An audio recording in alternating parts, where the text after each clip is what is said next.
Hi, this is Matt Anderson.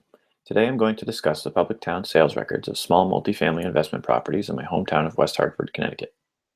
I've been interested in real estate investing for some time and wanted to take this opportunity to look deeper into the data to try to gain some insight into where I should be targeting my search as I save money to prepare for such an investment. First, I will quickly discuss a little background on the town and why it is a hot rental real estate market. West Hartford is a popular community for young professionals and young families who are drawn here by employment at large corporations in the area. Due to the high population density of young people, many are renters, which has created a great rental market for investors and small-time landlords. Today, multifamily properties throughout town will generally only be available on the market for a few days or a week or two at most. West Hartford is split up into a series of different neighborhoods, shown here on the map. When I ran my query on the town records website, I searched for 2, 3, and 4 family sales across the entire town since 2010. The output featured a column to group addresses by the neighborhood ID numbers shown on the map, which I converted to neighborhood names in the raw dataset for clarity. The first thing I did was look at the trend in sale prices and the number of sales records across town on a year-by-year basis. Based on trends from the data, it seems we can generally expect that there will be approximately 30 sales of small multifamily properties on an annual basis, with prices ranging from $300,000 to $330,000. At this point, it is worth acknowledging the time horizon for the dataset.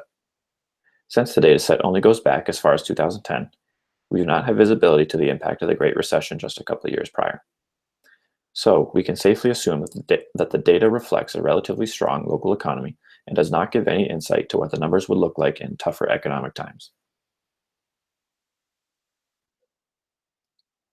Next, I separated the data out by the individual neighborhoods to get a sense of where most of the action was happening and how prices varied about town.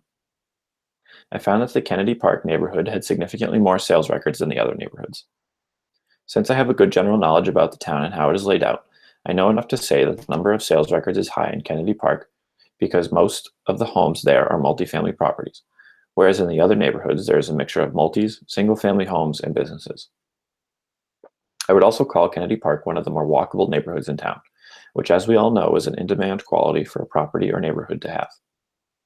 Since Kennedy Park has the highest number of sales records in the dataset, I decided that this would be a good neighborhood to focus my search in, the rationale being that my odds of finding a good investment property appear to be statistically higher than in any other neighborhood, and it would also seem that there is good resale potential given the level of activity there. So, in looking at the sale price of 2 and 3 family properties grouped by neighborhood, I found that Kennedy Park ranked third for average sale price behind 2 other neighborhoods.